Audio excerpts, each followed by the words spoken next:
TV조선 취재기자들이 전하는 뉴스의 중심, 보도본부 한라인, 저는 신효섭입니다. 오늘의 핫 키워드부터 알아보겠습니다. 네, 첫 번째 키워드는 오일머니의 벽입니다. 이 부산이 사우디아라비아의 오일머니 공세에 밀려 2030 세계 박람회 유치에 실패했습니다. 윤석열 대통령은 오늘 대국민 담화를 통해 민관 모두 열심히 뛰었지만 실패는 결국 대통령인 저희 부덕의 소치라고 했습니다. 다음 키워드는 윤 정부 2기입니다. 윤석열 대통령이 어제 국무회의에서 다음 주부터 떠나는 분들이 있을 것 같다고 말해 12월 초 개각을 공식화했습니다. 대통령실 수석 가운데 5명, 장관은 최대 10명이 교체될 것으로 보입니다. 세 번째 키워드 재활용 탄핵입니다. 민주당이 지난 10일 철회했던 이동관 방통위원장과 손준성, 이정섭 검사 탄핵 소추안을 18일 만에 다시 발의했습니다. 민주당은 내일 국회 본회의에 보고하고 모레 처리하겠다는 방침이지만 국민의힘은 예산안이 아닌 다른 안건은 처리할 수 없다고 맞서고 있습니다. 네 번째, 암컷 전의 침팬지입니다. 암컷이 설친다는 발언으로 당원 자격 6개월 정지 징계를 받은 최강욱 전 민주당 의원이 앞서 조국 전 장관 북콘서트에서도 침팬지 사회에서 암컷이 1등이 올라가는 경우는 없다고 말하는 걸로 뒤늦게 알려졌습니다. 옆에 있던 조 전 장관은 웃으면서 제지하지 않았습니다. 다음 키워드는 3년 10개월 만에 선고입니다. 문재인 정부 시절 청와대 울산시장 선거 개입 의혹 사건의 1심 판결이 잠시 뒤 나옵니다. 검찰이 송철호 전 울산시장, 황운하 민주당 의원 등 관련자들을 기소한 지 3년 10개월 만으로 전임 김명수 사법부의 대표적인 재판 지연 사례로 꼽힙니다. 마지막 키워드는 조선의 샛별 여장군입니다. 북한이 김정은 국무위원장의 딸 김주애에게 조선의 샛별 여장군이란 칭호를 부여했다는 외신 보도가 나왔습니다. 김정은의 후계자를 염두에 둔 김주애 우상화가 본격화한 거 아니냐는 관측이 나옵니다. 첫 번째 이슈로 가보겠습니다. 영상부터 확인하시죠.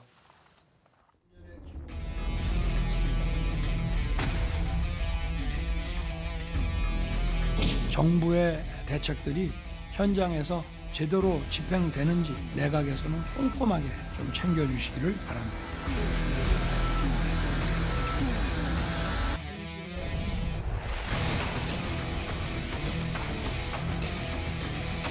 최근에 이 지방의 현장 방문 같은 것도 대총선과는 전혀 관계없는 당연히 해야 될 임무이고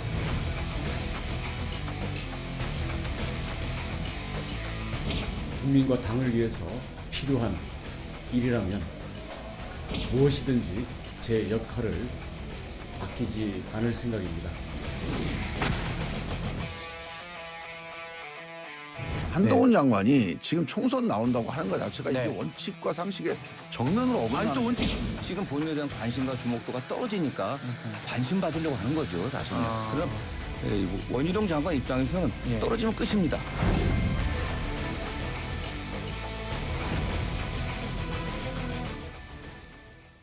어제 저희도 전해드린 대로 윤석열 대통령과 주요 기업 총수를 비롯해서 정말 민관이 원팀으로 부산 엑스포 유치를 위해서 강행군을 펼쳐왔는데요. 지난 새벽 아쉽게도 유치 불발 소식이 전해졌습니다. 오늘 윤석열 대통령이 직접 대국민 담화를 발표했습니다. 네, 윤 대통령은 전 국민의 열망을 담아 이 민관 합동으로 추진을 했으나 이 부산 엑스포 유치에 실패를 했다고 아쉬운 마음을 밝혔습니다. 또 이 느꼈던 예측들이 많이 빗나갔다면서 모든 것은 자신의 부족이고 부덕의 소치라며 대통령으로서 국민 여러분의 실망에 죄송하다고 고개를 숙였습니다. 윤 대통령의 목소리 좀 더 들어보시겠습니다. 전 국민의 열망을 담아서 민관 합동으로 범정부적으로 2030년 엑스포 부산 엑스포 유치를 추진했습니다마는 실패했습니다. 이 모든 것은 전부 저의 부족이라고 생각해 주십시오. 대통령인 저의 부족의 소치라고 하겠습니다. 부산 엑스포 유치는 단순히 부산만의 발전을 위한 것이 아니라 서울과 부산을 두 개 축으로 해서 우리나라의 이 균형 발전을 통해 비약적인 성장을 하기 위한 시도였습니다. 국토의 균형 발전 전략은 그대로 추진될 것입니다. 윤석열 대통령이 국정 현안과 관련해서 이처럼 직접적으로 또 아주 신속하게 대국민 사과를 한 거 이례적으로 보입니다. 윤 대통령 어제는 본격적인 개각을 예고했습니다. 내년 총선을 앞두고 여권의 인적 쇄신이 본격화한다. 이런 신호탄이겠습니다. 네, 윤 대통령은 어제 주재한 이 국무회의 비공개 회의에서요. 당에서 장관들의 총선 차출 요청이 많았다면서 다음 주에 인사 발표가 날 것이라고 설명하는 것으로 전해졌습니다. 그러면서 자신은 사람을 한번 믿으면 끝까지 쓰지만 물러나는 분들은 일을 잘해서 당에서 부르는 것이니까 너무 섭섭해하지 말았으면 한다. 이렇게 덧붙였다고 합니다. 이번 개각은 총선 차출에 따른 빈자리를 채우는 것이면서도 집권 3년 차 새로운 드라이브를 걸기 위한 그런 쇄신 성격이라는 평가가 나오는데요. 대통령은 보다 젊은 내각, 이거를 주문한 걸로 알려졌습니다. 과연 개각이 얼마나 이루어질지 이제 이것도 관심이죠. 자, 10명 가까운 중폭 이상의 개각이 될 것이다. 이런 전망 나오고 있습니다. 네, 복수 언론 보도에 따르면요. 중앙부처 19개 장관 중 적게는 7명에서 많게는 10명 가까이 이 교체되는 중폭 개각이 예상이 되는데요. 추경호 경제부총리와 원희룡 국토부 장관, 박민식 국가보훈부 장관은 이 총선 출마가 사실상 확정된 상황이고요. 이 총선 역할론이 커지고 있는 한동훈 법무장관, 또 해양수산부와 과학기술정보통신부, 고용노동부도 개각 대상이 될 수 있다는 전망입니다. 벌써부터 하마평에 오르내리는 인물들도 있는데요. 후임 경제부총리에는 최상목 대통령실 경제수석이 유력 검토되고 있다고 알려졌고요. 국토부 장관 후임에는 심교원 국토연구원장이, 또 법무부 장관 자리에는 박성재 전 서울고검장이 후보로 거론이 되고 있습니다. 다만 개각이 순차적으로 진행될 가능성은 남아 있고요. 윤 대통령도 어제 국무회의에서 후임자가 다 정해진 건 아니라고 말한 것으로 알려졌습니다. 개각과 아울러서 대통령실의 인물 그리고 조직 개편 함께 이루어질 예정입니다. 네, 이 대통령실은요, 이 고위급 참모 가운데 김대기 비서실장과 이관석 국정기획수석만 남아서 이 2기 대통령실 체제로 정비가 될 것이다. 이렇게 이제 예상이 되고 있는데 수석 비서관 6명 가운데 5명이 교체가 되는 대규모 개편이 예상이 됩니다. 여기에 이제 대통령실은요, 현재 2실 6수석 체제에서 수석 비서관을 늘리는 이 확대 개편이 이뤄질 전망인데요.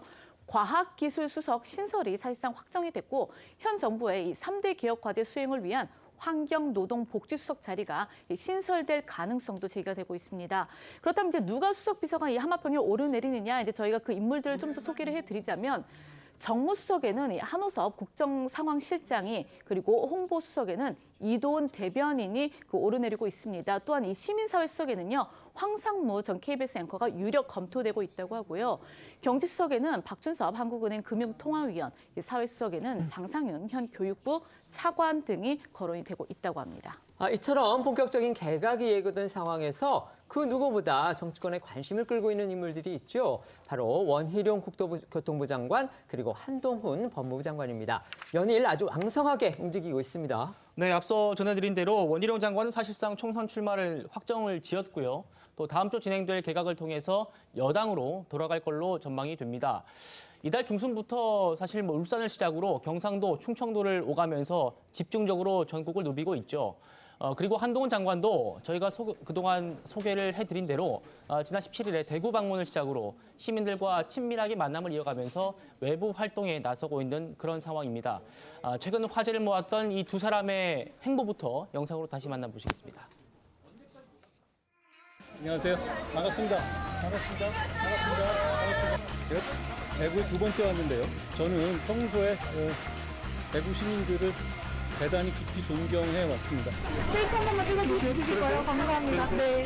광주를 중심으로 하는 우리 서부 경남권이 새로운 도약의 시대를 맞이하고 있습니다. 보령에서부터 청양, 부여 거쳐가지고 우리 공주까지 제천역 경유 이 부분은 저희들이 적극 검토해서 원희룡 장관은 어제 인천에서 열린 현장 간담회에 참석을 했습니다. 여기에서 나온 이제 원 장관의 발언도 주목이 됐는데요. 그런데 이 간담회가 열린 장소가요, 공교롭게도 원 장관이 이른바 험지 출마를 하겠다, 이런 지역으로 거론되는 바로 이재명 민주당 대표의 지역구 인근이어서 눈길을 끌었습니다. 네, 원희룡 장관은요, 어제 앞서 지하주차장 붕괴 사고가 났던 인천 검단 신도시 아파트 입주 예정자 현장 간담회에 참석을 했거든요. 네, 말씀하신 대로 이 간담회가 열린 곳은 이재명 민주당 대표의 지역구 인천 계양을과 자동차로 10분 거리였습니다. 원 장관이 앞서 총선에 출마를 한다면 가장 어려운 지역에서 가장 센 상대와 붙겠다라고 말을 하면서 이 대표와의 맞대결 가능성이 나온 상황이라서 더 주목이 됐습니다. 또 원 장관은요, 어제 인천 계양을 출마 여부를 묻는 기자들의 질문에 이 장관의 책임은 결국 대통령을 보좌하고 국민을 모시는 일인 만큼 대통령의 뜻이 무엇일지, 모시는 최종 목적인 국민의 뜻이 무엇일지 늘 생각하고 있다면서 그런 점에서 소위 말하는 윤심이 민심을 따라갈 거다라고 답하기도 했습니다. 한동훈 장관은 오늘 오후에 범죄 피해자 인권대회 행사 이런 행사에 참석한다고 합니다. 네, 법무부에 따르면 이제 한 장관은 잠시 후인 2시쯤에 이 국립과천과학관에서 열리는 범죄 피해자 인권대회 이 행사에 참석을 하는데요. 이 범죄 피해자 관련 이슈는 사실 이제 한 장관이 공을 들여온 사안이기도 합니다. 피해자 구조금 지급 체계 완화, 피해자 맞춤형 지원, 그리고 온라인 심리 지유 등이 이제 골자이기도 한데요. 또 한동훈 장관이 추진해온 이 가칭 이민청 여기에 세부 내용도 연내 발표를 앞두고 있어서 주목이 되고 있습니다. 정치권에서는 한 장관이 총선에 출마할 가능성이 점쳐지고 있는 상황에서 이 이민청 설립은 한 장관의 대표 정책이자 이 마지막 과제가 될 것이다라는 관측이 나오고 있습니다. 한 장관은 앞서서 이 기자들과 만난 자리에서도 이민청 설립 이 의지를 강조한 바 있는데요. 들어보시겠습니다. 지금 현재 인구 위기를 극복하기 위해서 저희가 외국인을 수용하는 것은 피할 수 없는 미래입니다. 그 문제를 컨트롤 타워를 가지고 24시간 스트레스 받으면서 고민하고 불편한 질문에 답할 수 있는 기구를 만들자는 것입니다. 이 출입국 이민관리청에서 할 정책 중에 하나는 대한민국의 젊은 분들이 그런 외국인 정책으로 피해를 보지 않도록 하겠다는 겁니다. 네, 그런가 하면 이재명 대표 강성 지지층을 중심으로는 지난 주말 한동훈 장관과 배우 이정재 씨가 저녁 식사를 함께한 걸 두고 연일 공세가 이어지고 있거든요.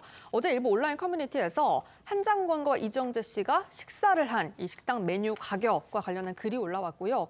식사비를 누가 결제했겠냐 이걸 두고 공방이 벌어지기도 했습니다. 일부 네티즌들은 이정재 씨가 밥값을 냈다면 자신의 소속사 설립자이자 이사인 이정재 씨 그리고 한동훈 법무장관은 넓게 보면 이해관계가 있을 수 있다면서 김용란법을 어긴 거 아니냐 이런 논란을 제기하기도 했고요. 이 대표 강성 지지층으로 보이는 네티즌을 중심으로는 한 장관이 법인카드로 계산한 거 아니냐 이런 의혹이 제기되기도 했거든요. 여기에 한 장관 지지자로 보이는 네티즌들은 이재명 대표가 법인카드로 일제 샴푸 사고 또 초밥 사 먹은 걸 덮으려는 거냐라는 댓글로 맞서기도 했습니다. 사실 저도 개인적으로 궁금한 부분이긴 했습니다. 어쨌든 결론적으로는요. 한 장관이 개인 카드로 결제한 거 이게 확인이 됐습니다. 김영란법 위반이라든지 이제 법인카드 사용 후 결국 사실이 아닌 걸로 굳어지는 분위기입니다. 네, 저희 취재를 종합하면은 이날 식당도 이정재 씨가 예약을 했다고 하고요. 한동훈 장관은 이 가게에 들어서자마자 미리 자신의 개인 신용카드부터 카운터에 맡기고 무조건 이 카드로 계산해달라 이렇게 요구를 먼저 했다고 합니다. 또 식사 후에는 자신의 개인 카드로 결제된 거를 확인을 한 뒤에 가게를 나간 걸로 확인이 됐고요. 이제 많이 알려졌습니다만 두 사람은 서울 현대고 동기 동창이죠. 언제부터 이렇게 저녁 식사를 단둘이 할 정도로 친해졌는지 이게 궁금했는데 그 이전부터 꽤 여러 번 둘이서 식사를 했었다고 합니다. 그리고 그때마다 한 장관이 식사비를 모두 결제를 했다고 합니다. 제가 직접 법무부 측에도 확인을 해봤는데요. 법무부 관계자는 장관이 그런 데서 특활비나 업무 추진비 카드를 긁고 밥을 얻어먹고 다녔으면 그동안 이 권력 수사나 또 재벌 수사 이런 걸 어떻게 했겠으며 지금처럼 야당과 건건히 맞서 싸울 수 있었겠느냐면서 황당하다는 그런 반응을 보였습니다. 말씀드린 대로 윤석열 대통령이 다음 주부터 중폭 이상의 개각 그리고 대통령실 개편 이걸 해나갈 걸 지금 본격 시사했습니다. 지금 3년 차에 어떤 국정 드라이브 확보에 나섰다 이렇게 볼 수도 있겠는데요. 자, 의원님은 이번 개각 어떤 방향으로 이루어지기를 그렇게 기대를 하십니까? 지금 상당수의 장관들이 총선을 준비하기 위해서 이제 나가는 사람들도 있고요. 그러다 보니까 개각폭이 굉장히 넓어졌습니다. 근데 집권 3년 차는 가장 중요하거든요. 5년 임기에 있어서. 그렇기 때문에 총선보다 먼저 개각이 이루어지는 상황에서 이 개각이 또 유권자들에게 어떤 함의를 주는지의 상징성이 있습니다. 그래서 기존에는 이제 한동훈 또 원희룡 장관과 같이 대야 정부 질이라든지 이랬을 때 굉장히 잘 싸우는 장관들이 이제 주목을 받았다면 앞으로는 잘 싸우되 또 중도층의 입장에서 볼 때 매우 설득력이 있으면서 정부의 어떤 정책 방향에 대해서 많은 지지를 견인할 수 있는 그런 개각이 되면 좋겠다라는 생각이 들고요. 그래서 이번 개각은 대통령실과 관련해서는 대통령이 같이 일할 수 있는 사람으로 뽑되 개각과 관련해 가지고는 진영을 넘어서 그리고 능력은 좀 더 확대되고 그리고 중도층 이상으로 공감 능력이 발휘될 수 있는 그런 인물들이 많이 들어온다면 대통령의 국정 운행에 굉장히 도움이 될 것 같습니다. 자, 의원님의 이런 바람이 전해졌는지 모르겠는데 지금 대통령실 주변에서는 대통령이 이제 젊은 장관 찾아보라. 그래서 뭐 30대 장관도 한번 찾아보라. 이렇게 주문을 했다는 얘기도 들리고요. 그다음에 이제 전문가들을 아주 다양하게 한번 접해서 이 말씀하신 대로 중도층의 어떤 지지를 갖다 끌어올 수 있는 그런 인물들을 찾아보라. 이렇게 얘기를 했다고는 합니다. 야당에서도 아마 기대하는 게 좀 많을 것 같습니다. 어떻습니까?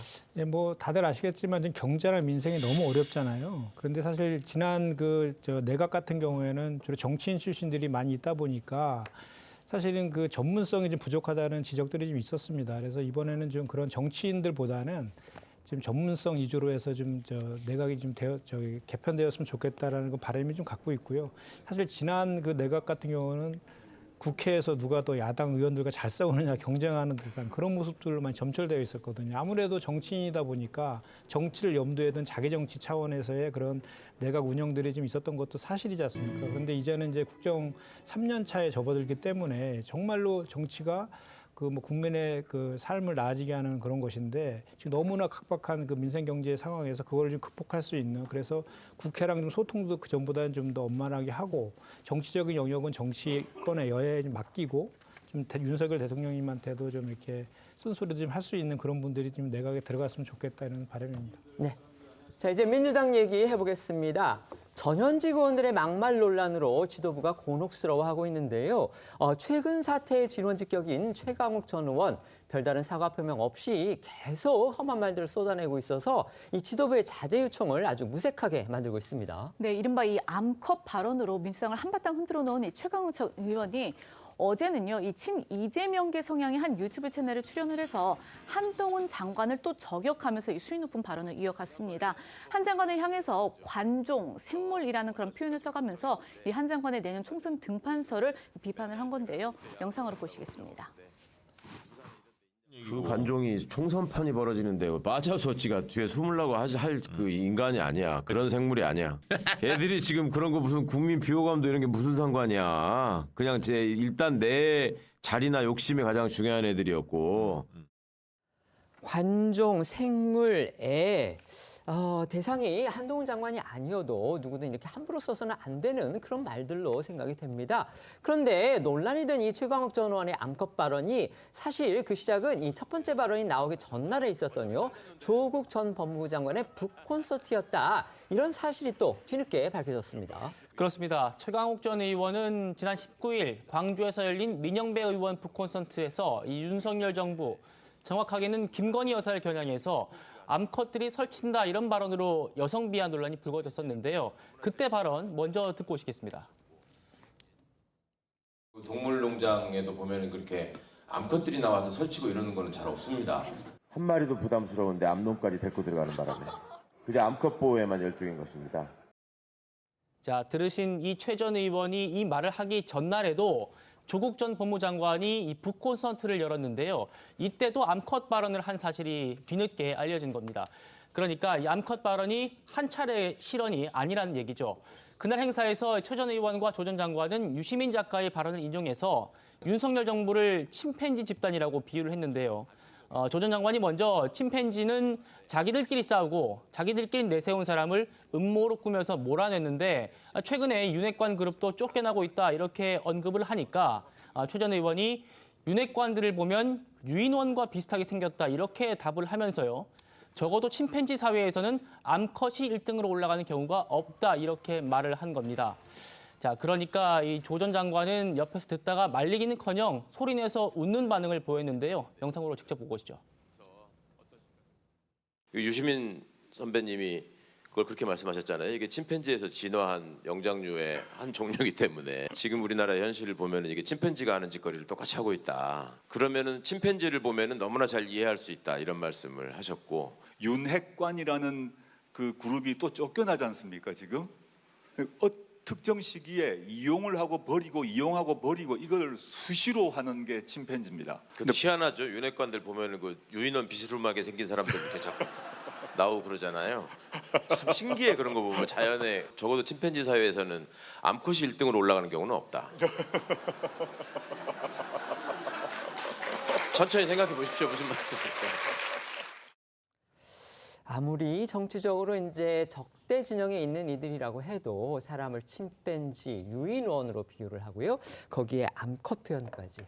정말 한 나라의 장관, 서울대 교수, 국회의원을 지낸 분들이 공개적인 자리에서 그것도 모든 사람들에게 중계되는 그런 자리에서 이렇게 모욕하고 조롱할 수가 있는 건지 좀처럼 이해가 되질 않습니다. 당연히 여당에서는 강한 비판 쏟아냈습니다. 네, 태영호 국민의힘 의원은요, 오늘 채널A 한 유튜브 방송에 출연해서 북한에서도 여성을 동물에 비유하며 폄훼하는 건 없다고 비판을 했는데요. 아울러 최 전 의원의 발언을 웃어 넘긴 이 조 전 장관의 태도도 함께 지적을 했습니다. 목소리 듣고 오겠습니다. 조국 장관이 누굽니까? 청와대에서 문재인 대통령을 가장 채찍근으로서 근접해서 보좌한 사람이고 우리나라의 법무부 장관까지 했던 사람이 아닙니까? 그걸 어떻게 웃어넘기예요? 물론 북한에서는 식물, 뭐 여성은 꽃이다, 뭐 이렇게도 표현하고 상징적으로 뭐 여성은 혁명의 한쪽 수레바퀴, 이건 뭐 남성과 같은 지위다 이런 표현이 있는데 이렇게 침판지 물이 뭐 이런 발언 정말 입에도 올리기 힘든 뭐 암컷이 뭐 솔직히 이런 발언은요 이건 정말 참담합니다. 이게 정치인에 앞서 공인들의 입에서 이런 발언과 이런 반응이 나온다는 것은 최광욱 전 의원의 이 문제 발언은요, 전주 MBC가 조국 전 장관 북콘서트를 온라인으로 생중계하면서 세간에 알려지게 됐습니다. 이에 대해서는요, 또 MBC 내부에서도 문제가 제기됐습니다. 일단 이 해당 발언은요, 전주 MBC 유튜브 채널을 통해서 이제 생중계가 된 건데, 심지어 이 문제의 발언이 나온 뒤 지금까지도 해당 부분을 포함한 이 조 전 장관의 북콘서트 전체 영상이 게시되어 있는 상태입니다. 전주 MBC 측에서는요, 이 영상을 게시를 하면서 한 유튜브 채널에 생중계 화면을 제공받은 것으로 이 콘텐츠 내용은 전주 MBC와 관계가 없다라고 명시하긴 했지만 이 MBC 제3노조에서는요, 공영방송이 부적절한 발언이 담긴 이 정치 집회 성격의 행사를 생중계했다라고 비판을 내놨습니다. 또 이 영상 형식도 북콘서트 주최 측이 만든 것으로 추정이 된다면서 기획과 연출 모두 특정 정치 세력이 한 방송을 공영방송 채널에 올려준 것이다라고 덧붙이기도 했습니다. 자, 최 전 의원은 앞서 조 전 장관의 아들한테 허위 인턴 증명서를 발급해준 혐의로 지난 9월에 대법원에서 징역 8개월에 집행유예 2년이 확정되면서 의원직을 잃었죠. MBC 제3노조는 이런 부분들도 함께 언급을 하면서 두 사람의 정치적인 발언을 버젓이 생방송해주는 건 공영방송의 위상을 위태롭게 만드는 행위다 이렇게 지적을 했습니다. 제3노조는 이제 생방송이라고 얘기를 했는데 정확히 말하면 그 생중계된 콘텐츠를 전주 MBC가 자기들의 어떤 사이트에 올려놨다. 이게 지금 정확한 표현이겠습니다. 최광욱 전 의원의 암컷 발언이 알려진 뒤에 민주당 의원들이요, 이 단체 대화방에서 설전을 벌인 사실 저희도 전해드렸었죠. 민주당 원내 지도부가 그 대화방을 이른바 폭파, 그러니까 없애버리고 새 단톡방을 만들었다고 합니다. 또 다른 대화 유출을 막아보겠다 이런 취지로 보입니다. 네, 최광욱 전 의원의 암컷 발언 이후에 민주당 의원 단체 대화방에서 한밤중 설전이 벌어진 사실 기억하실 텐데요. 당시 대화방에서 비명계 이원욱 의원이 최 전 의원의 문제 발언을 보도한 조선일보 기사를 공유하면서 우리 당이 어찌 이리 망가졌냐, 개탄스럽다라고 하니까 민영배 의원이 조선일보가 민주당의 기준이냐라고 맞받았고 중도 성향의 오영환, 전재수 의원도 최 전 의원에 대해 비판적 견해를 밝히면서 설전이 벌어졌습니다. 그런데 이런 내용이 언론에 고스란히 공개가 되면서 민주당 내에서는 누가 유출을 했는지부터 시작해서 의원들 단체방을 누가 보고 있는 거 아니냐라며 좀 보안을 의심하는 반응들이 나왔다고 합니다. 그리고 어제 오후 최영 원내대변인이요, 기존에 있었던 이 대화방을 없애고 민주당 의원들 전원을 초대한 새 대화방을 만든 겁니다. 일각에서는 이번 대화방 새롭게 만든 걸 두고서 이 암컷 설전이 언론에 공개된 것을 고려해서 재발 방지 차원의 조치를 한 것이다라는 분석도 나왔는데요. 관련해서 최혜영 대변인은 어제 매일경제와의 통화에서 원내 지도부가 새롭게 바뀌었기 때문에 재개설했을 뿐 별다른 뜻은 없다. 새마음 새뜻으로 시작을 한 것이다라고 이야기를 했습니다. 하지만 이 조선일보가 취재한 한 민주당 의원은 좀 의견을 달리했는데요. 160명이 넘는 의원 대화방 이야기가 외부에 나갔다고 해서 새로 방을 파는 것은 앞으로 입조심하라는 이야기가 아니겠냐라는 반응을 보였다고 합니다. 이른바 암컷 발언 파문과 관련해서는 당사자인 최광욱 전 의원 본인뿐만이 아니고요. 그에게 이제 멍석을 깔아준 격이 된 민형배 의원 등의 책임을 지적하는 목소리 적지 않았습니다. 민주당 내부에서는 왜 민형배 의원 같은 사람은 징계를 하지 않느냐 이런 주장까지 비명계 중심으로 나오기도 했었죠. 하지만 이 민 의원은 전혀 사과 입장을 그동안 내지 않아왔습니다. 최근 그런데 의원 단체 대화방에서 송구하다 이런 입장을 표명했다는 보도가 나왔습니다. 네, 더 팩트 보도인데요. 민영배 의원이 어제 의원들과 일부 당직자들이 포함된 이 단체 대화방에 행사에서 나온 발언 때문에 심려를 끼쳐서 송구하다, 스스로를 돌아보고 말과 행동에 더 신중하겠다는 메시지를 올린 것으로 전해졌습니다. 이번 논란 이후에 취재진 질문에는 침묵을 하거나 오히려 항변성 메시지를 냈던 민 의원이 이렇게 사과의 뜻을 밝힌 건 처음이어서 눈길을 끌었는데요. 그런데 이 민 의원은 이 부분에 대해서 출판 기념회에 온 분들한테 의례적으로 인사 차원에서 한 말뿐이다. 이런 입장도 한 번 더 밝히기도 했습니다. 어쨌든 민 의원은 저렇게 당내 대화방에서라도 고개를 숙였는데 정작 파문의 당사자인 최광욱 전 의원 아직까지도 사과의 뜻 밝히지 않고 있습니다. 네, 심지어 최 전 의원은요, 어제 한 유튜브 채널에 출연해서 이 암컷 발언과 관련해서 언론 보도가 이어지는 걸 두고 내가 그렇게 빌런인가라며 좀 억울한 태도를 보이기도 했거든요. 여기에 조정훈 시대전환 의원은 오늘 채널A 한 유튜브 방송에 출연해서 남성과 여성을 갈라치기 한 나쁜 빌런이다라고 응수했습니다. 또 장동혁 국민의힘 대변인도 이 민주당의 고의적 막말이 계속되지만 이 진정 어린 사과와 반성도 없다고 비판하기도 했거든요. 두 사람의 목소리 듣고 오겠습니다.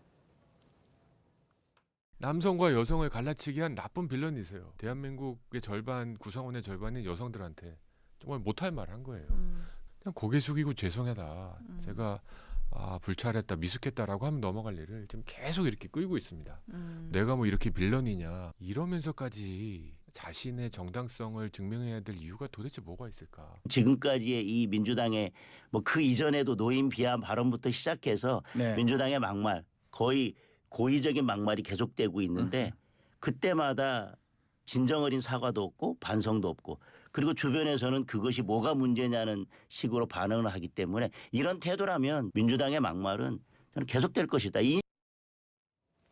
조국 전 법무부 장관과 최광욱 전 의원의 북콘서트에서 나온 발언들, 저희가 단어만 떼서 말씀을 드리자면 침팬지 얘기 나왔고요, 유인원 얘기 나왔고요, 또 암컷 얘기 나왔습니다. 어떻게 들으셨습니까?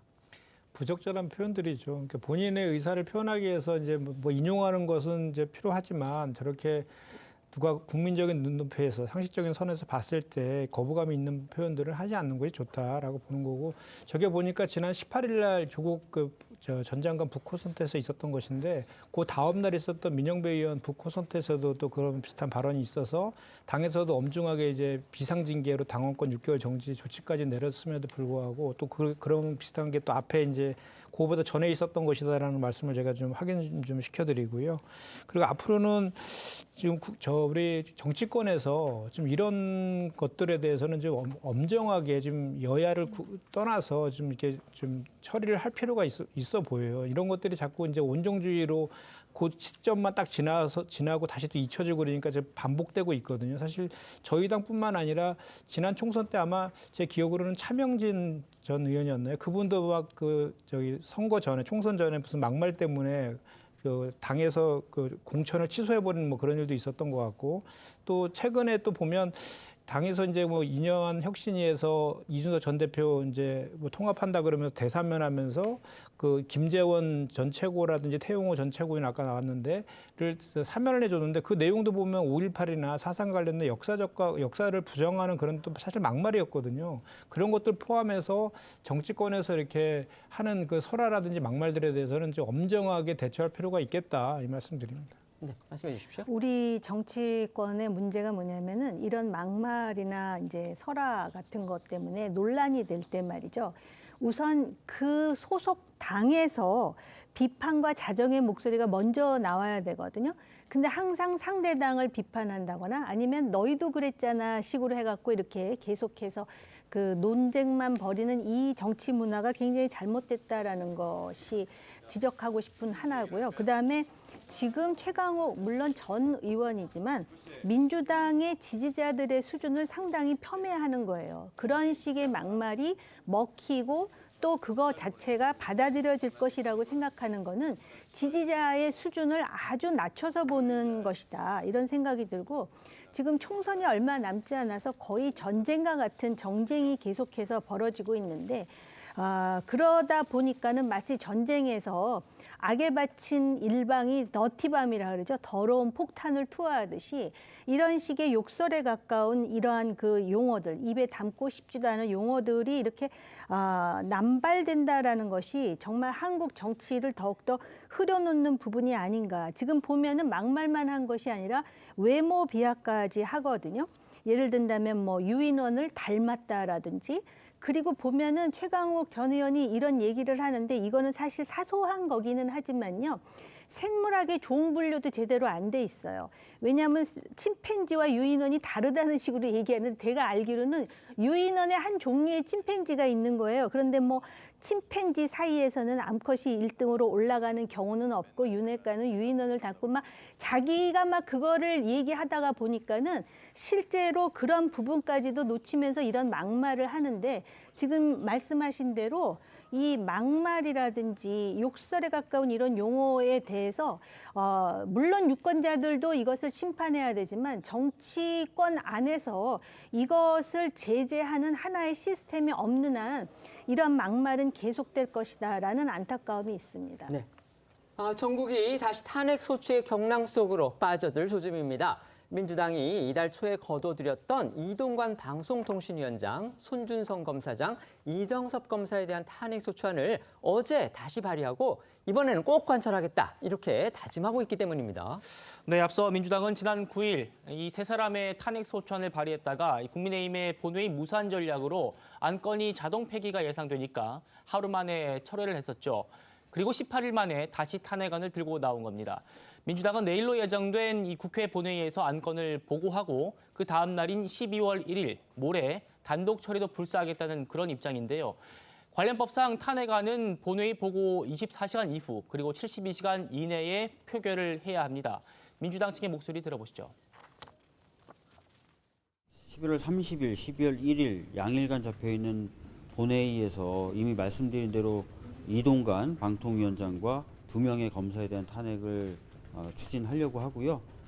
틀림없이 탄핵이 진행될 것이다라는 그런 의지도 표명할 겸 오늘 탄핵안을 미리 제출을 합니다. 성종 의원이 1인 체제라고 비상체제 도입해서 방통 운영해야 된다. 그 얘기는 대통령이 임명을 안 해서 1인 체제로 만들겠다는 건가요? 그건 너무한데. 하여튼 저희들은 뭐 후속 조치 관련돼서도 고민하고 있다는 점 말씀드리겠습니다. 하지만 내일 국회 본회의가 열릴 수 있을지 아직 장담하기는 어려워 보입니다. 여당의 반발이 지금 만만치가 않고요. 누구보다 이 본회의 소집권자인 김진표 국회의장이 어떤 선택을 할지 이것도 저희가 지켜봐야 합니다. 네, 여당은요. 내일과 모레 본회의는 내년도 예산안 통과를 위해 잡아놓은 것인 만큼 예산안 심사에 진전이 없는 상황에서 탄핵안 처리를 위한 본회의 소집에는 절대 응할 수 없다는 그런 입장입니다. 또 예산형 본회의에서 탄핵안을 밀어붙이는 건 전대미문의 의회 폭거라고 목소리를 높이고 있는데요. 여당이 끝내 합의하지 않으면 공은 김진표 국회의장에게 넘어갑니다. 김 의장은 내일 본회의 직전까지 여야 간 합의를 촉구한다는 계획인데요. 관련해서 여당 측 목소리 들어보겠습니다. 철저한 정치적 계산법에서 이제 결정을 한 것이라 볼 수 있습니다. 왜냐하면 이동관 방통위원장의 탄핵은 지금 이제 국회법상 탄핵안을 제출해서 24시간 이후에 이제 효력을 발휘를 하거든요. 그렇기 때문에 지금 11월 30일과 12월 1일 원래 이 본회의 약속 합의를 한 것은 예산 처리를 위해서 합의를 한 겁니다. 민주당이 지금 예산안을 처리하지 않았으면서 저희들은 그 탄핵안의 철회도 적법하지 않다라고 주장하고 있는 마당에 무리하게 탄핵안을 추진하기 위해서 내일 본회의를 여는 것은 국민들도 납득하기 어려울 것이라고 생각합니다. 그러니까 예산안하고 1차 발의 때도 그랬지만요. 여야는 무엇보다도 이 탄핵 사유를 두고서 전혀 생각이 다릅니다. 네, 일단 민주당은 이 이동관 방통위원장 탄핵 사유로 언론 장악을 꼽고 있습니다. 이 방통위를 2인 체제로 이제 운영을 한다. 그러니까 이동관 위원장, 이상임 부위원장 이렇게 2인 체제로 운영을 한다는 점, 그리고 MBC 대주주인 방송문화진흥회 이사를 해임한 것 등이 이 방통위법 위반이라고 주장을 하고 있는데요. 여기에 대해서 여당은 민주당이 있지도 않은 이 탄핵 사유를 억지로 만들고 있다라고 반발하고 있습니다. 그러면서 이 민주당의 진짜 목적은 탄핵이 아니라 최소 내년 총선 때까지 방통위원장 직무를 정지시키는 데 있다는 건데요. 이동관 방통위원장도 이 앞서 처음 이 탄핵안이 발의가 되니까 신종 테러라면서 목소리를 높이기도 했습니다. 지난 발언 들어보시겠습니다. 숫자의 우위를 앞세워서 민주주의 제도를 부인하거나 무력화하는 것은 사실은 요 최근에는 정치학자들이 그것을 바로 신종 테러라고 얘기합니다. 또한 민주당은 이 손중성 검사장에 대해서는 이 고발 사주 의혹을, 그리고 이정석 검사는요 청탁금지법 위반을 이 탄핵 근거로 들었습니다. 지난 9일 처음 탄핵안이 발의되자 한동훈 법무부 장관은 물론이고 이원석 검찰총장까지 나서서 반박한 바 있는데요. 발언 들어보시겠습니다. 이정섭 차장이 만약에 이재명 수사와 관계 없었어도 탄핵했을까요? 저는 안 그랬을 거라고 봅니다. 그렇기 때문에 저는 불법 탄핵이라고 생각합니다. 앞으로 이런 정도의 이름도 모르는 사람들에 대해서 계속 탄핵안이 올라오게 이 헌법 시스템이 운영될 것인가? 앞으로는 안 그럴 것 같은데요. 이해관계 있을 때만 작동한다면 이게 정략적인 것이죠. 민주당의 검사 탄핵은 검사의 당대표 수사에 대한 보복 탄핵입니다. 검사를 겁박하고 검찰을 마비시키려는 협박 탄핵입니다. 그리고 당대표의 사법 절차를 막아보려는 방탄 탄핵입니다. 그래도 검찰을 탄핵하겠다고 한다면 검사들을 탄핵하지 말고 이재명 대표에 대한 수사와 기소를 책임진 저를 검찰총장을 탄핵하십시오. 법무부 장관과 검찰총장이 저렇게 이제 강하게 반박을 하고 또 강하게 이제 민주당에 대해서 불법 탄핵이다 이렇게 주장을 했지만요. 어쨌든 손준성 검사장은 지금 이제 공수처에서 지난번 징역형 구형을 받았고요. 그다음에 이정석 검사는 검찰에서 강제 수사에 착수를 해서 지금 수원지검에서 대전으로 전보가 된 그런 상태이기 때문에 지금 민주당은 그런 점을 이제 내세우고 있는 그런 상황인 겁니다. 민주당이 지난번에 탄핵안을 자진 처리했을 때 여당은 그거 꼼수 아니냐 이렇게 비판했었죠. 그렇습니다. 국회에 보고된 탄핵안은 아까 말씀드린 대로 72시간이 지나면 자동 폐기가 됩니다. 당시 국민의힘이 예고했었던 이 필리버스터를 갑자기 포기하면서 이 본회의가 끝나버렸고요. 그리고 그로부터 72시간 이내에 잡힌 본회의가 없었습니다. 그래서 그 바람에 이 탄핵안이 자동 폐기될 위기에 놓이니까 민주당에서 자진 철회를 했던 건데요. 여당은 철회 과정이 국회법 절차를 어긴 꼼수다 이렇게 주장을 했습니다. 안건을 처리하려면 이 본회의에서 여당의 동의를 구해야 하는데 표결을 해야 하는데 이 김진표 의장이 이런 절차를 생략하고 철회를 받아줬다면서 이거 헌법재판소에 권한쟁의 심판과 또 가처분 신청을 낸 상태입니다. 이 신청의 헌재 결정은 아직 나오지 않은 상태고요. 하지만 민주당은 탄핵안 철회와 재추진 과정은 법적으로 아무런 문제가 없다 이런 입장인데요. 본회의 정식 안건이 되지 않은 만큼 본회의의 동의 없이도 철회를 할 수도 있다 이런 논리를 하고 있습니다. 지금 민주당은 안팎으로 전쟁을 치르고 있다는 그런 평가도 나옵니다. 말씀드린 대로 당 밖에서는 탄핵안 처리, 당 내부적으로는 선거구제 개편안을 놓고 내부 대립이 벌어지고 있는 건데요. 이제 당초 오늘 오후에 열릴 요청이 갑자기 취소가 된 것도 선거제 개편안 논쟁하고 관련이 있습니다. 그런데 지금 여기에 대해서 이재명 대표가 일종의 이제 불을 지른 그런 격이 됐는데 그 이유는 뭐냐면 실리부터 챙기자 이렇게 얘기를 한 겁니다. 이재명 대표도 선거는 이제 승부다 이렇게 얘기를 했는데 자 김보은 기자 이재명 대표가 그런 얘기를 했죠. 그렇습니다. 이 대표는 어제 유튜브 생중계에서요. 내년 총선에서 우리가 일당을 놓치거나 과반을 확보하지 못하면 집권 여당의 과거 퇴행 그리고 역주행을 막을 길이 없다 이렇게 강조를 했습니다. 그러면서요. 이기는 선거를 할 수 있는 방법으로 가달라 이런 댓글에 동조를 하면서 선거는 승부다 이렇게 답하기도 했습니다.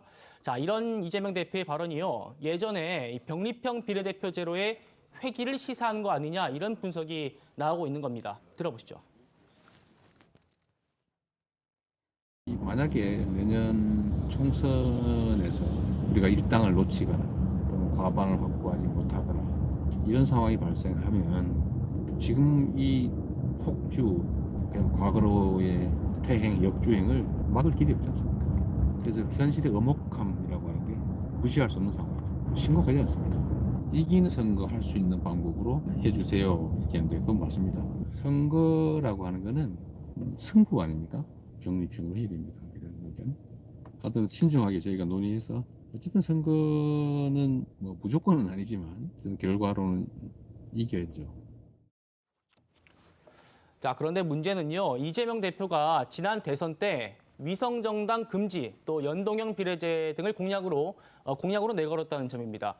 특히 대선을 열흘 앞두고요. 연동형 권역별 비례대표제가 포함된 이 국민통합정치개혁안을 당론으로도 채택하기도 했었죠. 병립형으로 회귀를 할 때 이 스스로 자신의 공약을 파기하는 게 되기 때문에 연동형 비례제 유지 또 위성정당 방지법 추진을 주장하는 이 의원들을 어떻게 설득할 건지가 관건이 될 것 같습니다. 이 때문에 일각에서는 오늘 의원총회가 갑자기 연기된 걸 두고 이재명 대표가 당 안팎의 비판 여론을 부담스러워해서 그런 거 아니냐 이런 추측들도 나오고 있는데요. 다만 이 발언을 두고 관심이 집중되니까 민주당 박성준 대변인이 이재명 대표의 발언에 대해서 병립형 회귀를 의미한 게 아니다 이렇게 선을 긋긴 했습니다. 자, 말씀드린 대로 민주당이요, 탄핵안, 그러니까 이동관 방통위원장하고 검사 2명에 대한 그 탄핵안을 다시 발의를 했습니다. 지난 10일에 자진해서 거둬들였는데 지금 18일 만에 다시 낸 겁니다. 결국 이를 둘러싸고 여야 간에 지금 전운이 고조가 되고 있습니다. 민주당이 이렇게 탄핵안을 다시 발의한 배경 뭐라고 보십니까? 지난 본회의 때 원래 했는데 그 국민의힘에서 이제 필리버스터를 포기하면서 이제 갑자기 이제 그 처리를 못하는 그런 거기 때문에 그 연장선상에서 이미 여야 간 합의된 내일 이제 상정하기로 이제 하는 거고요. 이동관 방통위원장 같은 경우에는 사실 임명 전부터 MB 때부터 이렇게 각종 이제 방송 장악과 관련된 국정원을 통한 방송 장악 의혹들이 있었고 또 자녀 학폭 문제도 있었고.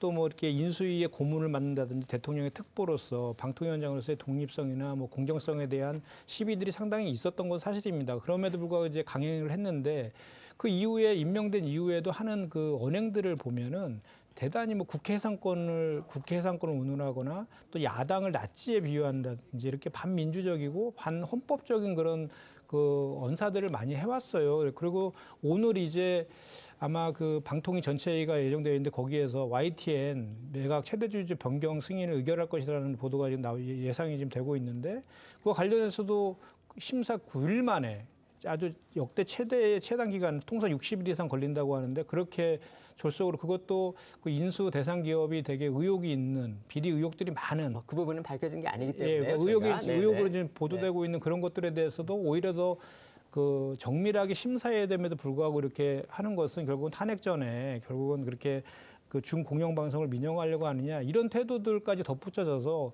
이동관 방통위원장의 탄핵 추진은 불가피한 그 우리 민주당의 선택일 수밖에 없다 이렇게 말씀을 드리고요. 네, 어떻게 평가하십니까? 이동관 방통위원장의 탄핵과 관련한 지금 여야의 기싸움은 어떻게 보면은 선거를 앞두고 어떤 식으로든 방송을 장악해야 된다라는 정치적 필연성에 의해서 대외적으로 명분만 포장할 뿐이지 국민의 안전이라든지 국민민복하고는 아무 상관이 없는 그러한 그 상황이다라고 보여지고요. 어차피 지금 탄핵을 철회한 거는 바로 탄핵을 하겠다라는 의지로 한 것인데 민주당이 지금 국민의힘을 과연 비판할 자격이 있는가? 또 국민의힘이 지금 이제 여당으로서 방통위원회를 가동하는데 민주당으로서는 내년 총선까지 어찌됐든 방통위원회의 활동을 정지시키겠다라는 의도가 있는 것 같고 또 정부 역시도 방송과 관련해서 가장 큰 줄거리만 강조하자면 방송이라는 건 자율적이어야 된다라는 것이고 언론은 독립적이어야 된다는 것이고 그다음 검사 탄핵 있지 않습니까? 이거는 지금 한 사람은 공수처로 가 있고 한 사람은 지금 이제 수사를 하고 있다면 이거를 잘 보고 나서 탄핵을 해도 늦지 않은데 이것 역시도 상당히 정치적 의도가 있을 뿐만 아니라 민주당의 문제는 뭐냐 이렇게 계속 탄핵을 하다 보면은 탄핵 정당이라는 오명에서부터 자유로울 수 없다라는 것입니다. 네. 오늘과 내일 법원에서는 야권의 주요 인물들과 관련해서 주목할 만한 판결들이 내려집니다. 먼저 잠시 후 2시에는요. 울산시장 선거 개입 의혹에 대한 법원의 1심 판단이 내려집니다. 검찰이 관련자들을 기소한 지 무려 3년 10개월 만입니다. 네, 말씀하신 것처럼 잠시 후 2시부터 이 서울중앙지법에서는요. 송철호 전 울산시장과 이 민주당 황운하, 한병도 의원 등 피고인 15명에 대한 1심 선고 공판이 열립니다. 이 울산시장 선거 개입 사건은요. 지난 2018년 이 지방선거를 앞두고 불거진 건데 문재인 전 대통령의 친구이자 당시 민주당 후보였던 송철호 전 시장을 당선시키기 위해서 청와대가 조직적으로 개입을 했다는 그런 의혹입니다. 오늘 이 선거 결과에 따라서 향후 총선 전국도 적지 않은 영향이 예상돼서 이 정치권의 시선이 쏠릴 수밖에 없습니다. 현직 국회의원의 경우에 벌금 100만 원 이상형이 확정되면 의원직을 잃게 됩니다. 당연히 선거에도 나올 수가 없는 거죠. 오늘이 이제 1심 판결이기는 하지만 현역 의원인 피고인들의 경우에 얼마 남지 않은 총선 출마에도 변수가 될 수 있는 겁니다. 검찰은 지난 9월 결심 공판에서 송철호 전 시장에 대해서는 징역 6년, 황운하 의원에 대해서는 징역 5년을 구형했습니다. 네, 우선 핵심 관련자들의 혐의를 제가 하나씩 짚어드리면요. 먼저 송철호 전 시장은요, 2017년 9월에 당시 울산경찰청장이던 이 황운하 의원한테 김기현 당시 울산시장 관련 수사를 청탁한 혐의로 기소가 됐고요. 또 자신의 공약이었던 이 공공병원 설립 과정에서 이 청와대 관계자들의 지원을 받은 혐의도 받고 있습니다. 그리고 황운하 의원은 청와대의 이 백원우 민정비서관 그리고 박형철 반부패 비서관으로부터 비위 정보를 받아서 이 하명 수사를 한 혐의를 받고 있고요.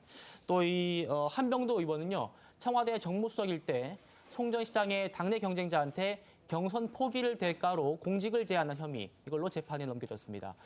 검찰은 지난 9월 결심 공판에서요, 이번 사건은 이 선거제도의 공정성 그리고 공무원의 정치적 중립이라는 헌법 가치를 크게 훼손한 사건이라면서 송 전 시장한테 징역 6년, 또 황운하 의원에게는 징역 5년을 각각 구형을 했고요.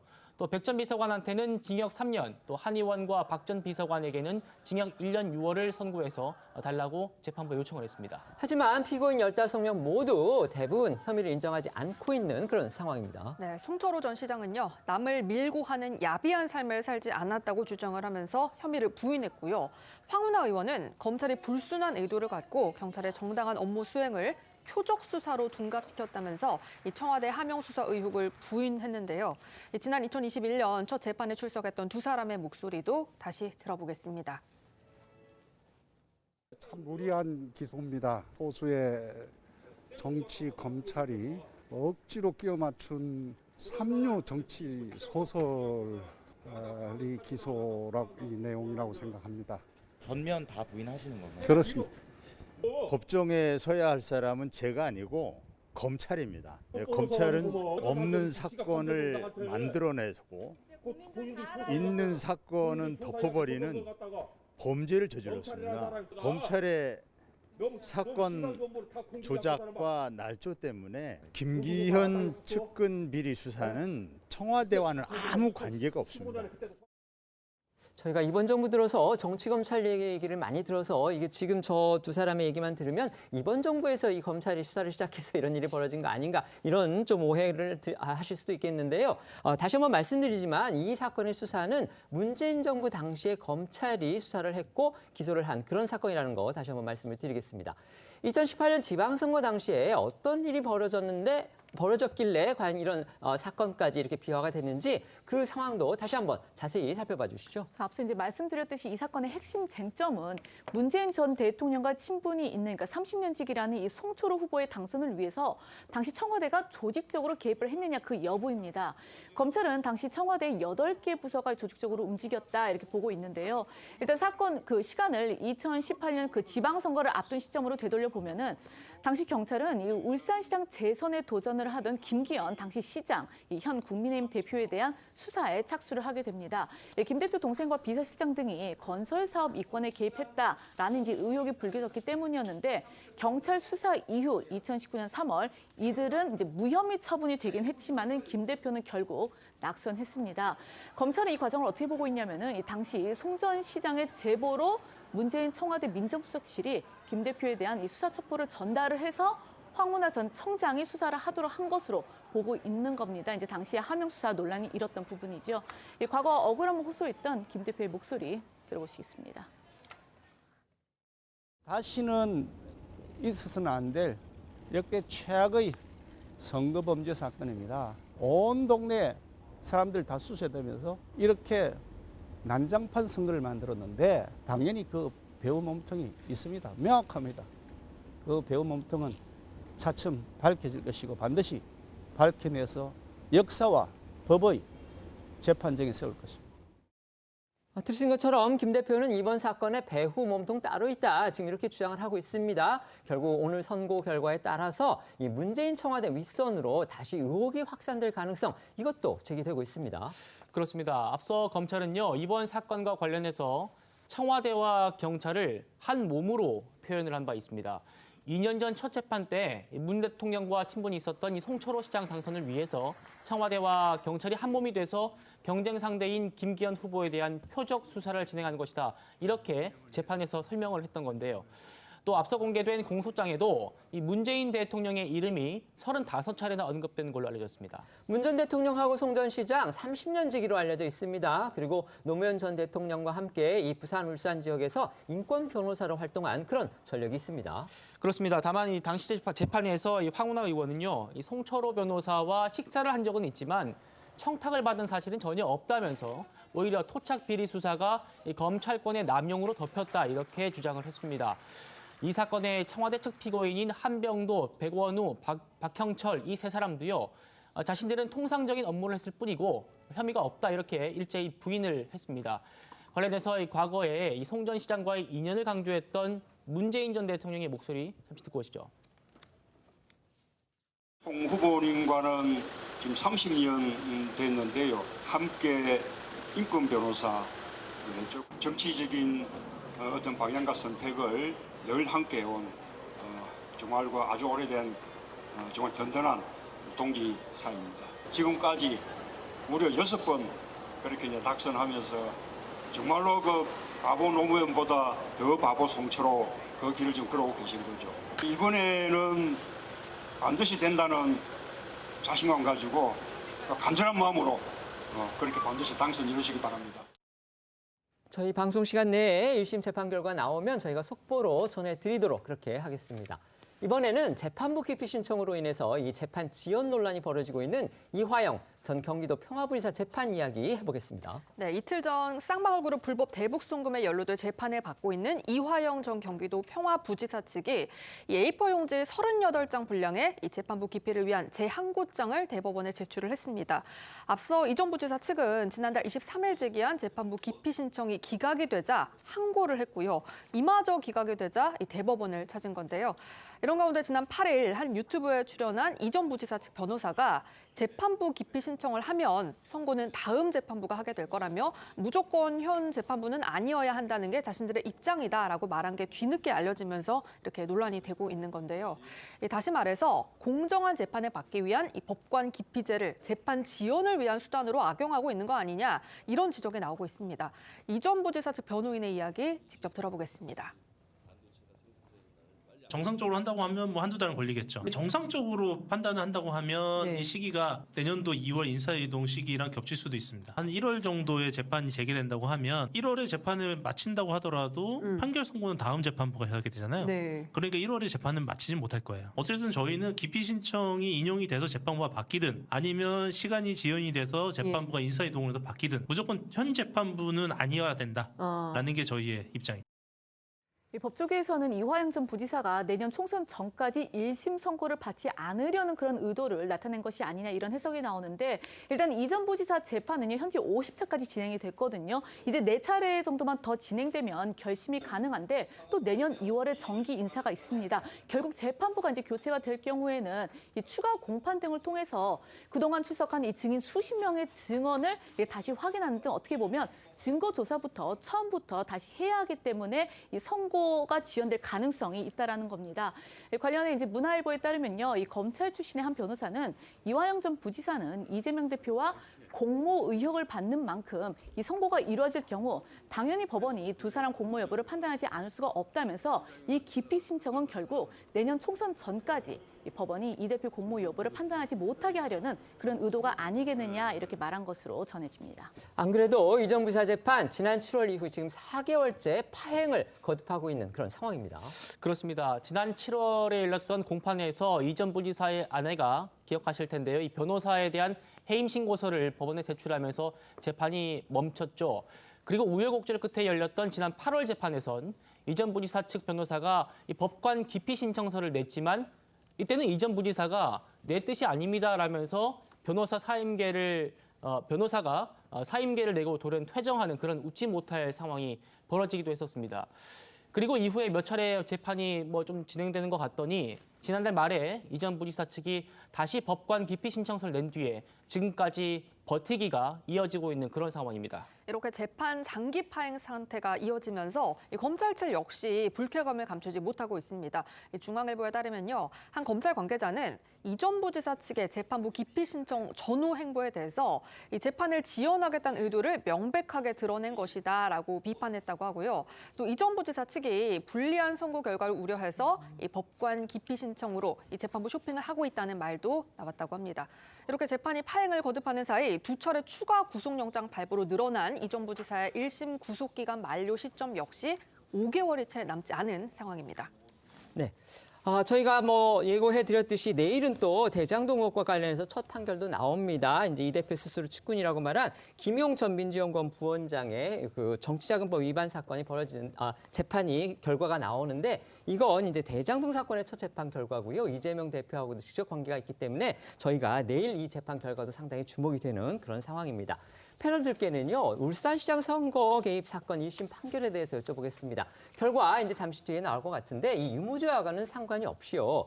기소 뒤에 3년 10개월 만에 지금 겨우 1심이 끝나는 겁니다. 그래서 법조계 안팎에서 또 여권에서는 이거 대표적인 김명수 사법부의 재판 지연 사례다. 이렇게 지금 지목을 하고 있었습니다. 자, 이거 공감하십니까? 비단 지금 울산시장 선거 관련한 재판뿐만 아니라 조국 장관도 그렇고요. 또 정의기억연대 윤미향 의원 사건도 그렇고요. 그러다 보니까 어떤 일이 벌어지냐면은 특히 송철호 시장 같은 경우는 임기 다 채우고 재판이 안 끝났으니까 또 지방선거에 출마까지 하는 웃지 못할, 그래서 김명수 재판부의 오역의 사례가 바로 이 대표적인 겁니다. 그리고 김명수 재판부와 관련해 갖고 정치 진영과 이렇게 연동되어 있다라는 의심을 많은 사람들이 했고, 재판 지연과 관련해서도 언론을 통해서도 많은 지적이 있었는데요. 본인 스스로 취임사에서 뭐라 그러냐면 신속한 재판을 강조하면서 이런 식으로 이렇게 효율적이지 못한, 결국 그래서 오늘 오후에 이제 1심 결과가 나온다 그러는데요. 제가 알기로는 만약에 그 대법원장의 임기가 남아있잖아요. 그럼 이거 탄핵 사유라고 하더라고요. 그러니까는 아무튼 이런 일이 재발돼서는 안 되는 우리나라 사법부의 오역의 역사에 한 획을 그었다. 이렇게 볼 수가 있을 것 같습니다. 사실 민주당 인사들만 지금 살펴봐서 이제 몇 가지 사례들이 지금 재판이 오래 이제 끌었다 이런 지적들이 좀 있는 것 같은데, 사실 그 외에도 많은 그 재판들이 지연되는 사례들은 많아요. 그것은 어떻게 보면 재판의 특성이 실체적 규명이 중요하기 때문에 그런 측면도 없지 않아 있는 것 같습니다. 이제 그럼에도 불구하고 재판 지연의 문제를 이제 뭔가 개선하려고 한다라고 하면 그 제도적인, 법적인 제도적인 그런 틀 안에서의 그 개선은 좀 필요해 보이고요. 또 마찬가지로 검찰의 수사 지연, 별건 수사의 문제도 대단히 크지 않습니까? 사실 이화영 전 부지사 요건 말고 이화영 전 부지사 건만 하더라도 처음에는 법인카드 그 뇌물 사건으로 시작했다가 대북송금건으로 이렇게 별건으로 지금 수사하고 재판이 진행 중이잖아요. 이런 관련돼서도 보통 특수부 수사 같은 경우는 통상 2개월 만에 종료하는데 거의 2년여 가까이 또 수사라는 이런 것도 문제로 지적되고 있거든요. 그래서 이런 검찰 개혁과 사법 개혁 이런 측면에서의 법제도의 개선이 뒤따라야 되지 않을까 싶습니다. 알겠습니다. 지금부터는 어쩌다 이런 일이 코너로 이어가겠습니다.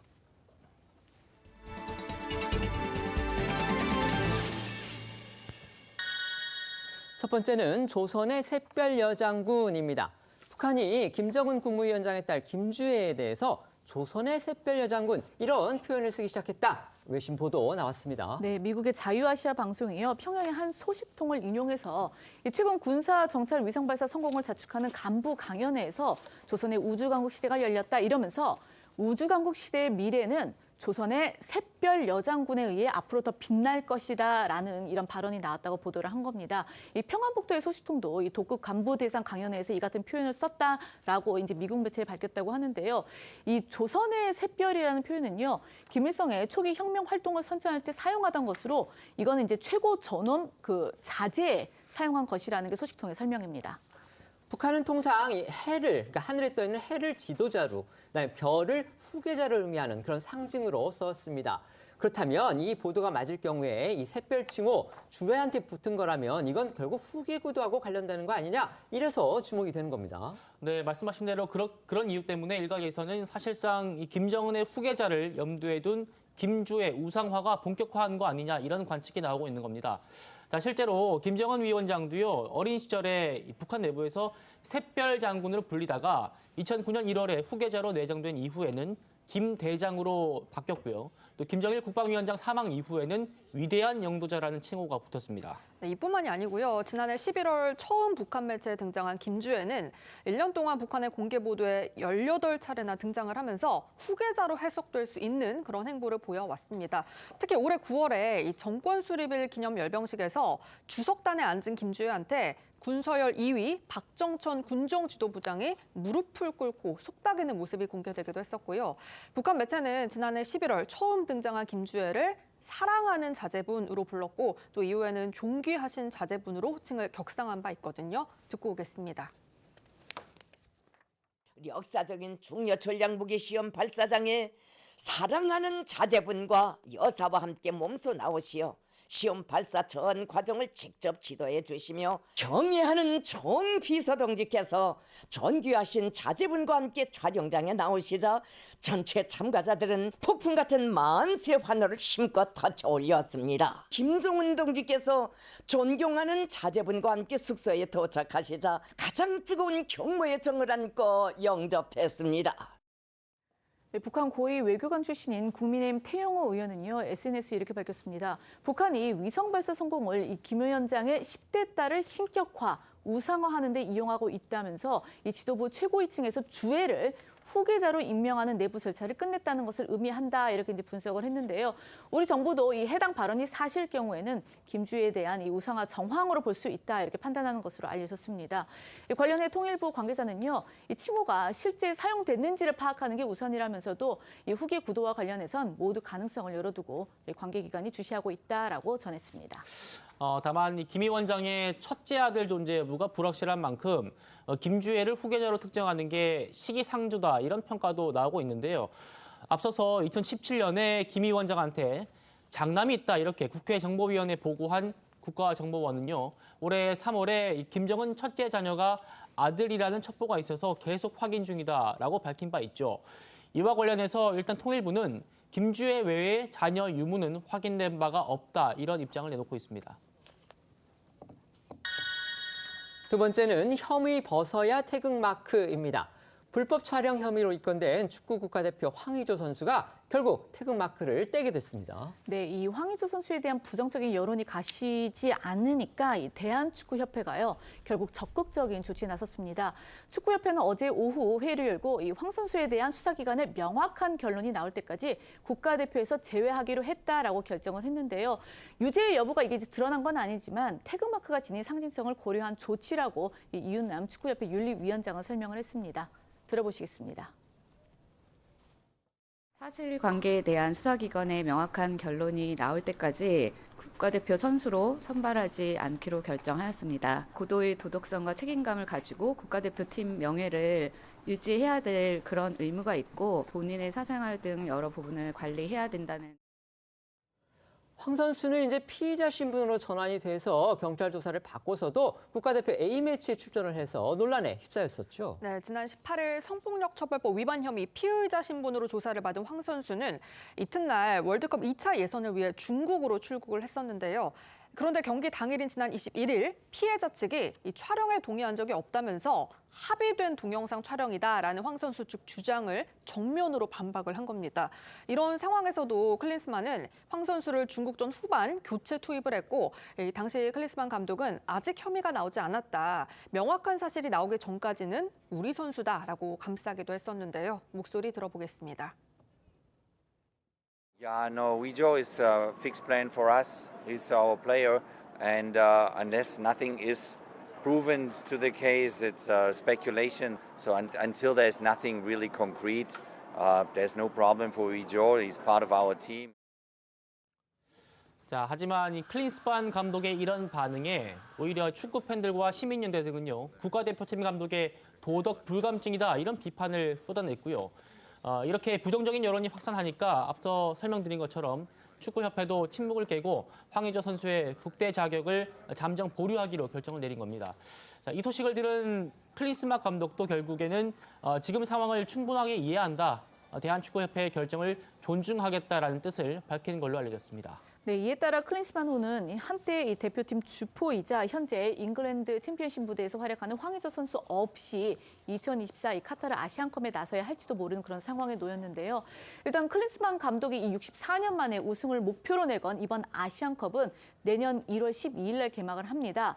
황 선수가 아시안컵 이 최종 명단 발표 전까지 사법당국으로부터 불기소 처분을 받지 못한다면 결국 대회 출전은 어려워지게 되겠죠.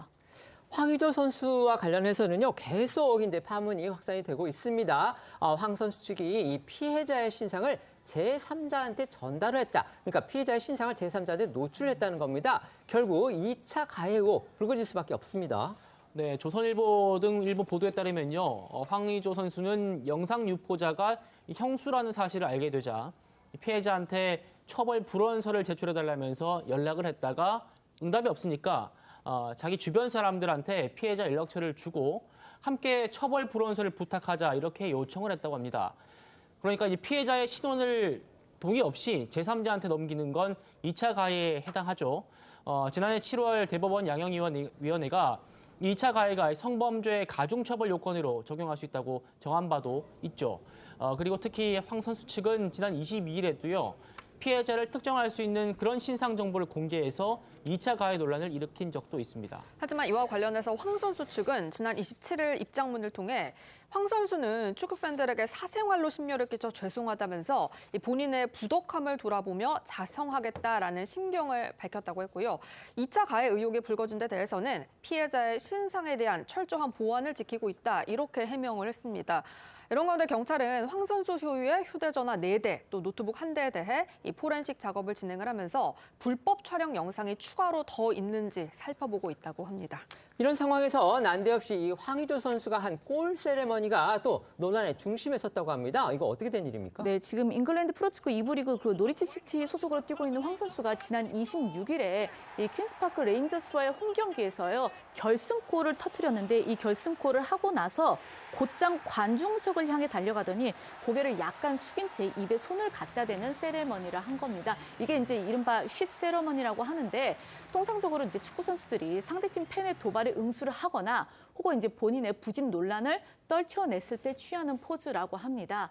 이를 두고 이제 황 선수가 국내에서 논란이 불거진 상황에서 자신을 향해 쏟아지는 비판에 결국 좀 불편한 기색을 내비친 것이 아니냐, 이제 이런 해석과 함께 부적절하다, 이런 이제 지적이 나온 건데요. 하지만 이 황 선수의 의도를 단정해서 해석할 수 없다라는 반박도 나오고 있습니다. 세 번째는 1400년 불상의 알록달록입니다. 이거 어떤 내용입니까? 네, 중국에서요. 1400년 된 고대 마의 불상에 페인트로 옷을 그려놓고 색칠을 한 이른바 복원 참사가 발생을 한 겁니다. 해당 고대 마의 불상은요, 2년 전 중국 쓰촨성 난장현에서 발견이 됐다고 하는데, 당시 1400년 전 자연석을 이용해 만들어진 것으로 이제 확인이 되면서 학계에 큰 관심을 받았습니다. 고대에도 이 중국 남서부 쓰촨성 인근까지 이 불교 문화가 전파되었음을 보여주는 학술적 증거라, 이렇게 이제 연구진은 평가하기도 했는데, 그런데 어쨌든 이토록 가치 있는 불상이 지금 이제 화면에서 보시는 것처럼 알록달록한 옷이 입혀졌고 또 얼굴 표정도 그려졌다고 하는데요. 일명 복원 참사가 벌어진 겁니다. 이거 뭐 복원이라고 할 수도 있을지는 모르겠습니다만 이걸 하여튼 복원 참사라고 하는 것 같은데 도대체 누가 이런 일을 벌였느냐, 이게 또 궁금합니다. 네, 범인을 잡고 보니까요. 인근 마을에 사는 70대, 80대 주민들이었다고 합니다. 현지 주민 일부가요, 이 해당 불상에 페인트를 이용해서 옷을 그려놓고 마음대로 색칠까지 한 건데요. 현장에 감시 카메라를 설치하고 지켜보던 관계자들이 뒤늦게 출동을 했지만 도착했을 땐 이미 불상에 총천연색의 엉망진창의 색칠 작업이 끝난 뒤였다고 합니다. 네, 그럼 대체 왜 이런 일을 벌였는가? 알고 봤더니요, 주민들은 해당 불상을 모시면서 좋은 일이 많이 생기니까 감사의 의미로 채색 작업을 했다, 이렇게 진술을 했다고 하는데요. 현재 당국은 신앙심 때문에 벌어진 일인 탓에 높은 수위 처벌은 어려울 것 같다라고 밝혔고요. 지금은 일반인의 출입을 금지하고 페인트를 제거하는 등 원래대로 복원을 위한 조사에 나선 상태라고 하는데요. 하지만 전문가들에 따르면 이런 석조 유물은 한 번 훼손이 되면 원래 상태로 되돌리기 어렵다면서 다시는 이런 참사가 일어나지 않게 국민 인식을 높일 필요가 있다라고 당부를 했다고 합니다. 이런 역사적인 유물, 그다음에 작품에 손을 댔다가 망쳤던 일, 과거에도 여러 차례 있었죠. 네, 스페인에서 몇 번 있었는데요. 가장 유명한 사례가요, 지난 2020년 이 스페인 보르아시 성당에 전시된 100년 된 예술 벽화를 복원하면서요, 작가가 이 원작과는 딴판인 약간 원숭이를 닮은 얼굴로 그려 놓았던 겁니다. 이때 이제 당시 복원 전문가가 아닌 80대 신도에게 작업을 맡기면서 이제 빚어진 참사였고요. 또 스페인에서 옛 건물의 조각성 얼굴이 이 트럼프 미국 전 대통령의 닮은 꼴로 잘못 복원되는 일도 벌어지는 등 이 문화재 복원 논란은 꾸준히 나오고 있습니다. 사실 왜 스페인에서 이런 또 참사가 일어났느냐? 스페인에 복원 전문가가 없는 것은 아닌데 이게 이제 자격증 등 따로 규제가 없기 때문에 아마추어 작가가 참여하는 비율이 높아져서 오히려 역설적으로 이 전문가들이 실직 상태에 놓였다는 그런 이제 이야기도 있습니다. 결국 이 규정, 처벌 미비로 복원 참사가 일어난 겁니다. 저희는 1분 뒤에 다시 돌아오겠습니다. 오늘 준비한 소식은 여기까지입니다. 저희는 내일 오후 1시에 더 핫한 소식으로 찾아뵙겠습니다. 시청해 주셔서 고맙습니다.